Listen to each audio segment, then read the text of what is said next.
هل الرئيس الأمريكي ترامب استخدم آلة الزمن اللي اخترعها نيكولا تسلا وسافر عبر الزمن؟ وإيه حكاية الأطباق الطايرة اللي جاية من البحار والمحيطات مش من الفضاء؟ في عام 1893 ظهرت رواية للأطفال اسمها رحلة بارون ترامب تحت الأرض، اللي كتبها واحد اسمه إنجرسول لوكوود. هو في الأصل كان بيشتغل محامي وسياسي ثم كاتب روايات. لما اتنشرت القصة كانت عادية جدا كأي قصة موجودة في المكتبات لحد سنة 2017 وفوز ترامب في انتخابات الرئاسة الأمريكية. بعدها بدأت الصحف الغربية والباحثين في الخوارق والغوامض يتكلموا عن أحداث القصة وارتباطها بترامب وابنه الصغير. قصة رحلة بارون ترامب تحت الأرض بتحكي عن ولد صغير اسمه بارون ترامب، نفس اسم ابن ترامب الصغير في الحقيقة، واسم والده دون، اختصار لاسم دونالد، وكمان عايشين في قلعة ترامب. وبرضه ترامب وابنه بارون عايشين في برج ترامب أو ترامب تاور. إزاي قصة صدرت من 100 سنة تقريبا تتشابه فيها الأحداث مع أشخاص حقيقيين؟ صدفة؟ القصة بتتكلم عن بارون ترامب وكلبه بولجر اللي بيعيش في قلعة ترامب، بيسيبها ويقوم برحلة لاستكشاف عالم تحت الأرض أو ما يسمى عالم الأرض الداخلي، ومشاهدة الحضارات الغريبة الموجودة فيه. العالم ده سمع عنه من والده اللي اسمه في القصة دون. دون ادى لابنه بارون خريطة على شكل مخطوطة بتوضح الطريق للذهاب إلى العالم الداخلي والانتقال إليه عن طريق بوابة زمنية تؤدي إلى جبال الأورال في روسيا. بعدها ب3 سنين اتنشر كتاب لنفس الكاتب إنجرسول لوكوود باسم الرئيس الأخير. ومرة تانية تتشابه أحداث الكتاب مع أحداث واقعية مرتبطة بترامب أثناء ترشحه للرئاسة الأمريكية وفوزه بالانتخابات عام 2016 و2017. لكن المرة دي الكاتب ما ذكرش اسم ترامب، لكن وصف شخصيته ومكان سكنه.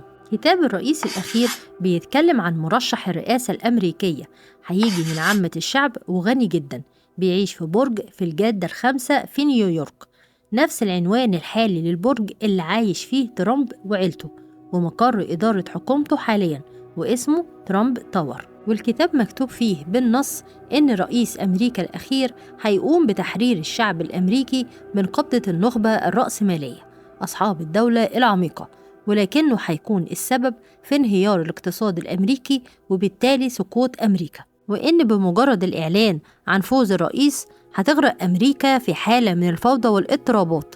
وبالفعل المشهد ده حصل أثناء انتخابات الرئاسة الأمريكية عام 2016-2017. عندما أعلن فوز ترامب انتشر غوغائيين في شوارع نيويورك مهددين باقتحام منازل الأغنياء.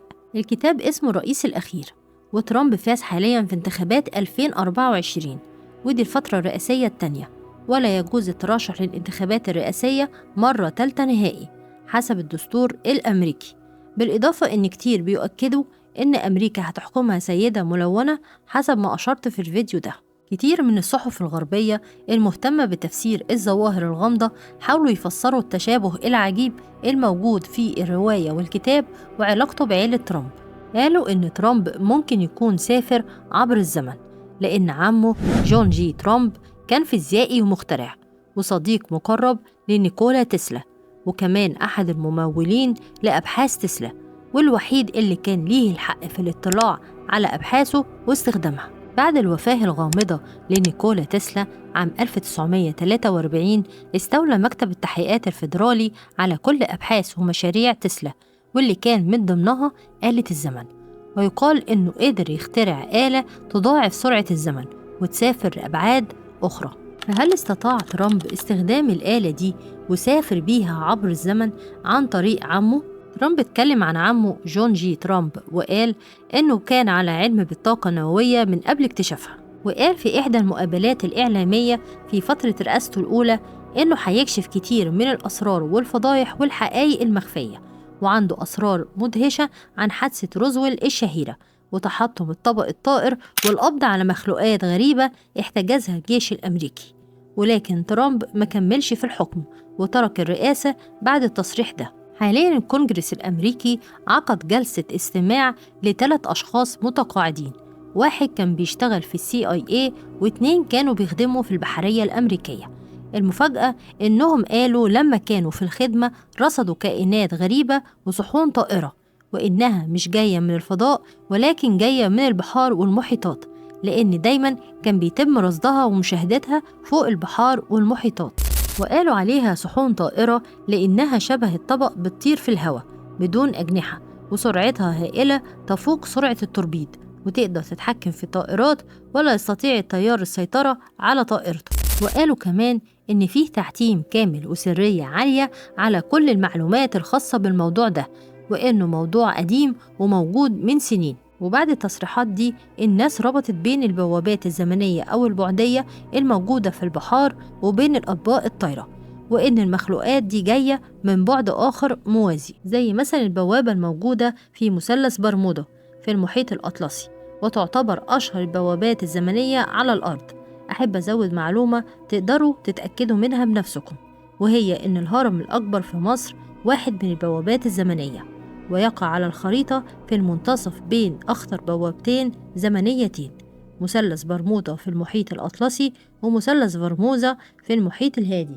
ولو عايزين تعرفوا معلومات أكتر عن مثلث برمودا شوفوا الفيديو ده. لو وصلتوا معايا لحد هنا يبقى أكيد الفيديو عجبكم، يا ريت تشجعوني بلايك وتشيروا الفيديو وتساعدوا في انتشار المحتوى.